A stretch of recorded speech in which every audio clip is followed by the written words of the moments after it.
You're very welcome to our series on St Brigid.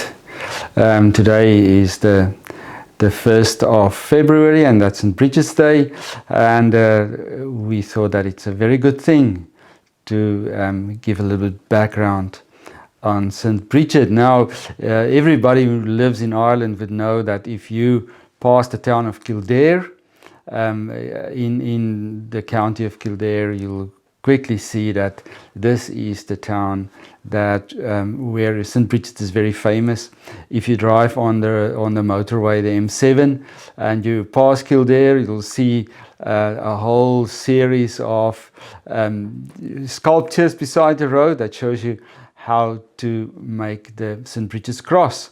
The St Brigid's cross is very popular all over Ireland, and well, everybody knows how a St Brigid's cross look, and there are lots of them available all over Ireland. So the 1st of February then is St Brigid's Day, and that is the day that we think back about the life of St Brigid and the importance of St Brigid in Ireland. And I can assure you that St Brigid is very, very important in the history of Ireland, and especially in the history of Christianity.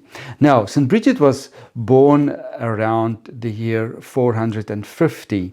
So we think, we're not very sure. Just remember, when we're talking about those years in Ireland, there are very little that we can find about what exactly happened during those years. So we rely on the little bit we have, and it is not comprehensive, so we have to use what we have. So St Brigid was probably born around the year 450.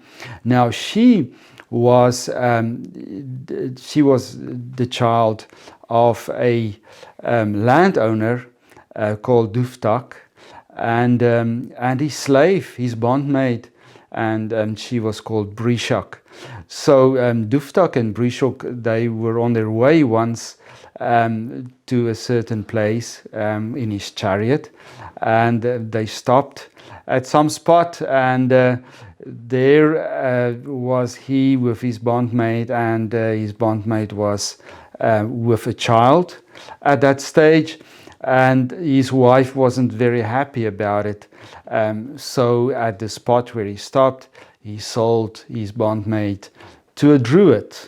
The druid's name was Madigan, and Madigan saw that this girl is a special girl, and the child that's going to be born is a very, very special child as well. And he said that this child will be a child of renown. She will be very important. And then she was sold to a bard. Now, you know that in the Druids' language, a bard was a poet, and Madigan was probably also a vatis. That's what they called people that were prophets. So then he sold Brigid to this Madigan, who was a bard, so he's more than a poet, and he sold her again to another druid. And this druid had a party at his house, and he invited the king. He invited the king of Connaught.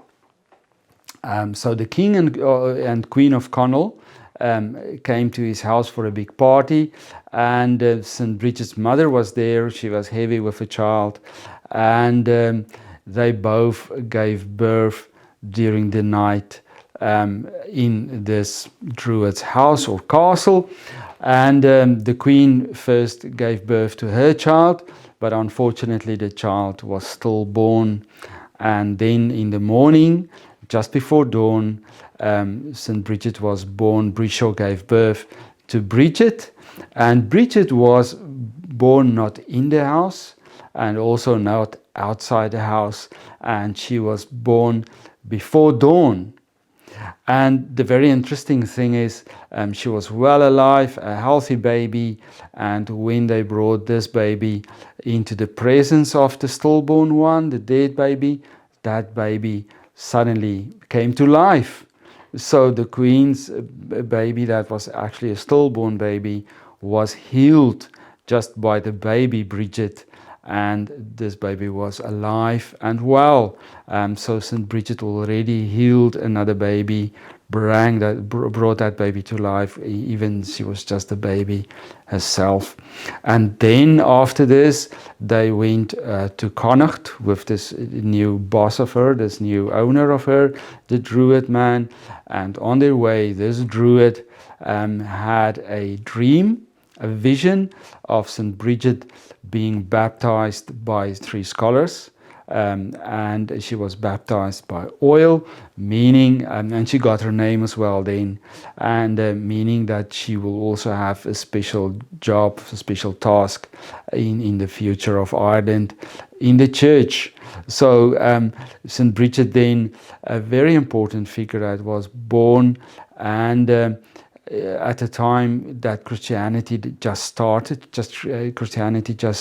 in Ireland, and she was in that time, she was born in that time of the end of the Druids and the beginning of Christianity. Now, there's a few important things about the birth of St. Brigid. The first one is that she was born of a slave girl, and that means that she was of humble background. If she was a queen, if she was born of a noble background, she would probably be violent. She would want to have power, but now she was born of a slave girl, and that means she was humble, and that she had compassion for the poor people, and that she worked among the poor people, and that she was kind-hearted. So that's very important, that she was of humble descent. Then she was born not in the house and also not outside of the house. So that means that she needed to bridge a gap between an old order to a new order. So St. Brigid was very important in moving Ireland in from the reign of the Druids. For hundreds of years, the Druids reigned Ireland. They were in charge of the kings. They were in charge of a lot of things that happened. But St. Brigid brought then that bridge to the new dawn of Christianity. And that's why she was also born in the morning, just before dawn, because she would bring the light to people who lived in the dark. So the darkness was on end, the darkness under the rule of the Druids, and the new beautiful time under Christianity was then on its way. And she was baptized by the scholars. That means that she was baptized into Christianity as well. The Druids also had this whole sacrament, can you say, of baptism. So Druids also baptized people, but we know that St. Brigid was then baptized into a new order, into Christianity. And then St. Brigid moved to Kildare. Kildare town is one of only 2 towns on the island of Ireland that was originally a monastery. Now, Kildare is very interesting because before 470, Kildare was devoted to the goddess Brigid. Now, the goddess Brigid is totally different from Saint Brigid. The goddess Brigid was there for a very, very long time before the dawn of Christianity. And the Druids were all prophets of the goddess Brigid. And now Saint Brigid came in, and we're not sure if she would probably had another name, we don't know, and took the name of St. Brigid when she arrived at Kildare. And she was then a Druidess who became a saint, somebody who started to work for Jesus. And the whole monastery at Kildare consist only of women. So it was only women. It was called the Sanctuary of the Oak Tree, and there was an eternal flame that was burned for the goddess Brigid. And the flame kept on burning in the time of St. Brigid, but now it was changed. It was burned then, you could say, in honor of Christianity, in honor of Jesus Christ, but also in honor of of St Brigid, who's done a lot of work among the pagans at that stage, bringing Christianity, bringing the light to Ireland. So that's why it's very important that Kildare town is then the place, the spot where St Brigid worked, where she lived. That was her monastery, and it was run by her. And from Kildare monastery, she did all her amazing work.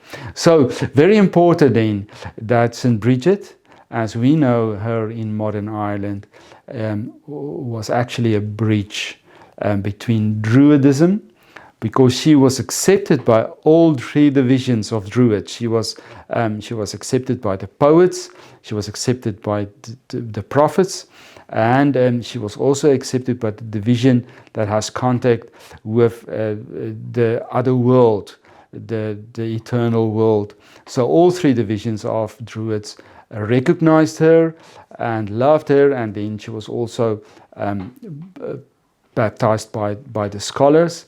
And 3 was a very important number in Druidism as well. And the old goddess St Brigid was also, she could be 1 or she could be 3. So when Christianity came and it was the triune God, it was very easy for the Irish to understand that. So St Brigid was a very, very good bridge between the old Ireland and the new Ireland. And what's very important is that why St Brigid was such an important bridge is that the old Irish could see and could understand, because of this whole saga or story of St Brigid, that everything will be fine. The morals, the values, which was good under Druidism, and there were a lot of good values and morals under Druidism, and it was part of the Brehon law. It was very good, very well organized. That will go on, and everybody was calmed down about the new order of Christianity. Is that old values and norms will carry on under Christianity, and St Brigid was then part of that new dawn in the life of Ireland. So she was an important bridge. She was from a humble descent, which was very important, and since birth she showed that she was a very important disciple of Jesus Christ, that she had the Holy Spirit, that she had the power of healing. The Druids also thought that they had the power of healing. So when St Brigid had the power of healing, they were happy to know that it will go on as usual. So already at birth, we could see that St Brigid has had supernatural, godly, holy power that's been bestowed on her through Jesus Christ. So that's the beginning and the first session in our series of St Brigid, a beautiful saint in the history of Ireland, in our lives. And we're very happy to next week to take you through another adventure of St Brigid. Thank you for listening. You can subscribe to our videos if you want to, and see all the series then, and see you next time.